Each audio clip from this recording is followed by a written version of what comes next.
Doctor గారు, మా అంకులకి 45 సంవత్సరాలు, స్మోక్ చేస్తూ ఉంటారు. ఈ మధ్య కొంచెం నడిచినా ఆయాసం వస్తుంది, చెమటలు పడుతున్నాయి. ఎందుకు ఇలా జరుగుతుంది, ఎవరిని కన్సల్ట్ చేయాలో తెలియజేయండి అని అడుగుతున్నారు. ఈ ప్రశ్నకు పల్మనాలజిస్ట్ డాక్టర్ గోపీకృష్ణ గారు సమాధానం అందిస్తారు. జనరల్గా ఒక మనిషి 30 సంవత్సరాలు దాటిన తర్వాత శరీరంలో ముఖ్యమైన అవయవాలు అలాగే ఊపిరితిత్తులు వాటి యొక్క ఫంక్షన్ మెల్లిమెల్లిగా తగ్గుముఖం పడుతూ ఉంటుంది. ఇది జనరల్గా ఆల్రెడీ ఫిజికల్గా ఫిట్గా ఉండేవాళ్ళు నాన్ స్మోకర్స్లో అంత స్పెసిఫిక్గా తెలియకపోవచ్చు. కానీ ఒక ఏజ్ 40-50 దాటాక పర్టికులర్లీ స్మోకింగ్ చేసే వాళ్ళలో ఎప్పుడైతే ఈ నడిచినప్పుడు లేదా మెట్లు ఎక్కినప్పుడు లేదా బరువైన పని చేసినప్పుడు ఆయాసంలాగా కనపడుతుందో అప్పుడే మనము జాగ్రత్త పడాలండి. ఎందుకంటే ముఖ్యంగా స్మోకింగ్ చేసే వాళ్ళలో ఈ లంగ్స్కి సంబంధించిన ఒక దీర్ఘకాలికమైన వ్యాధి COPD అంటాం, క్రానిక్ అబ్స్ట్రక్టివ్ పల్మనరీ డిసీజ్. ఈ COPD అనే జబ్బు రావడానికి అవకాశం ఉంటుంది. ఇది ఎక్కువగా రోజుకి 10 అంతకు మించి ఎక్కువ సిగరెట్లు తాగే వాళ్ళలో త్వరగా కనపడుతుంది. దీని లక్షణాలు మొదట్లో కాస్త బరువు పని చేసినా లేదా మెట్లెక్కినా రొటీన్గా నడిచే నడక కన్నా ఎక్కువగా నడిచిన ఆయాసం రావడం, అలాగే పిల్లి కూతులు రావడం, దగ్గు, ఫ్లమ్, తెగి రాకపోవడం, ఇవన్నీ కూడా లక్షణాలుగా మనం చెప్పుకోవచ్చు. సో ఈ టొబాకో స్మోకింగ్ అనేది ఒక డీప్ అడిక్షన్. సో ఇందులో ఉండే నికోటిన్ అనే కాంపోనెంట్ మనకి శరీరానికి ఒక రకమైన ఉద్రేకంగా పనిచేస్తుంది. బ్రెయిన్లో ఒక ఫీల్ గుడ్ హార్మోన్ డోపమిన్ అంటాం, ఈ పాత్వేని యాక్టివేట్ చేయడం ద్వారా ఒక రకమైన ప్లెజర్, చక్కటి అనుభూతి ఇస్తుంది స్మోకింగ్ చేసే వాళ్ళకి. సో ఇది ఒక బలమైన అలవాటుగా మారిపోయి వాళ్ళు దాంట్లోంచి బయటికి రావడానికి ఇబ్బంది పడుతూ ఉంటారు.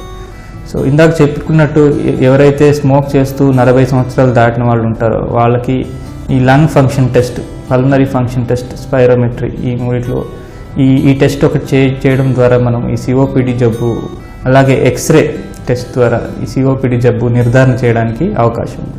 ఒకసారి COPD జబ్బు మనము డయాగ్నోస్ చేసినట్టే దీంట్లో వివిధ దశలు ఉన్నాయి, స్టేజెస్ అంటాం, స్టేజ్ 1, 2, 3, 4. సో అర్లీ స్టేజ్లో మనం దీన్ని డయాగ్నోస్ చేసినట్టయితే ఈ జబ్బు యొక్క తీవ్రతని చాలా వరకు తగ్గించడానికి అలాగే అదుపులో పెట్టుకోవడానికి అవకాశం ఉంటుంది. ఇక్కడ గమనించాల్సిన విషయం ఏంటంటే ఒకసారి COPD డయాగ్నోస్ అయిన తర్వాత ఈ జబ్బును మనం రివర్స్ చేయలేము, అంటే ఇది కంప్లీట్గా రివర్స్ చేయడానికి అవకాశం ఉండదు. సో ఆ ప్రోగ్రెస్ని మనం కొంతవరకు స్లో చేయొచ్చు. ఆ స్లో చేసే ప్రాసెస్లో అన్నిటికన్నా ముఖ్యమైన ఇంటర్వెన్షన్ స్మోకింగ్ మానివేయడం, అలాగే పొగ తాగడం, ధూమపానం మానివేయడం. ఇక్కడ ముఖ్యమైన విషయం ఇంకోటి ఏంటంటే మనం స్మోకింగ్ చేయకపోయినా, అంటే మన పక్క వాళ్ళు స్మోక్ చేస్తున్నా కూడా ఆ పొగ పీల్చడం వల్ల కూడా ఇలాంటి దుష్ఫలితాలే రావడానికి అవకాశం ఉంటుంది. అంటే COPD జబ్బు సెకండ్ హ్యాండ్ స్మోక్ పీల్చడం వల్ల కూడా రావచ్చు. ఇలా ఏటా 6 లక్షల మంది ప్రపంచవ్యాప్తంగా COPD వల్ల, అది సెకండ్ హ్యాండ్ స్మోక్ పీల్చడం వల్ల చనిపోతున్నారు. కాబట్టి స్మోకింగ్కి దూరంగా ఉండడం అన్నిటికన్నా ముఖ్యమైన ట్రీట్మెంట్ ఇంటర్వెన్షన్. అలాగే వీళ్ళకి ఇన్హలేషన్ థెరపీ చాలా ఉపయోగకరంగా ఉంటుంది.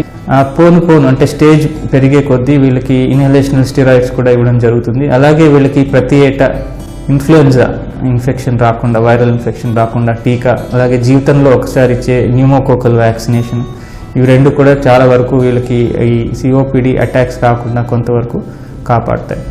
సో ఇన్ని జాగ్రత్తలు తీసుకున్న స్మోకింగ్ మానేసిన తర్వాత కూడా ఏటా కనీసం 2-3 సార్లు వీళ్ళకి అక్యూట్ అటాక్ అంటాం, అంటే ఈ సిమ్టమ్స్ ఇందాక చెప్పుకున్న సిమ్టమ్స్ ఎక్కువగా దగ్గు రావడం, ఎక్కువగా కళ్ళే రావడం, అలాగే కళ్ళే రంగు మారిపోవడం, పసుపచ్చగా లేదా ఆకుపచ్చగా రావడం, జ్వరం రావడం, ఆయాసం ఎక్కువగా ఉండడం, దీన్ని COPD అక్యూట్ ఎగ్జాజర్బేషన్ అంటాం.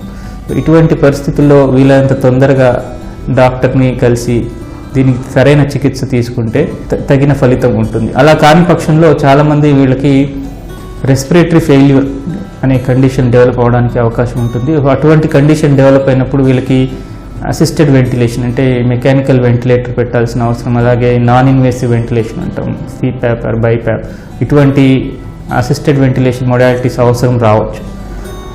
ఇంకో ముఖ్యమైన విషయం ఏంటంటే స్టేజ్ 4, అంటే వీళ్ళకి రక్తంలో ఆక్సిజన్ శాతం చూసినట్టయితే చాలా తక్కువగా ఉంటుంది. 55 మిల్లీమీటర్స్ ఆఫ్ మెర్క్యూరీ కన్నా తక్కువగా ఉండే వాళ్ళలో హోమ్ ఆక్సిజన్ అంటాం, long term home oxygen therapy.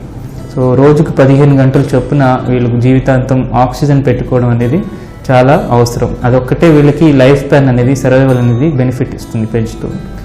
అలాగే వీళ్ళ యాక్టివిటీ కొంచెం లిమిటేషన్ ఉండడం వల్ల కోమార్బిడిటీస్ అంటాం, అంటే ఇతర జబ్బులు, ఇతర సిస్టమ్ ఇన్వాల్వ్మెంట్ రావడానికి అవకాశం ఉంది. అందులో ముఖ్యంగా డయాబెటీస్, అలాగే ఆస్టియోపోరోసిస్, యాంగ్జైటీ, డిప్రెషన్, ఆందోళన, అలాగే కృంగుబాటు, అలాగే ఇన్ఫెక్షన్స్ రావడం, గుండె జబ్బులు, గుండెపోటు రావడం, ఇటువంటి రిస్క్ ఎక్కువగా ఉంటుంది. ఎందుకంటే మనం గమనించాలి, ఇక్కడ స్మోకింగ్ అనేది ఈ లంగ్స్ ఒక్కటే కాదు, అలాగే గుండె జబ్బులకు కూడా ముఖ్యమైన రిస్క్ ఫ్యాక్టర్. సో సిఓపిడి పేషెంట్స్లో హార్ట్ అటాక్ ముప్పు చాలా రెట్లు ఎక్కువగా ఉంటుంది.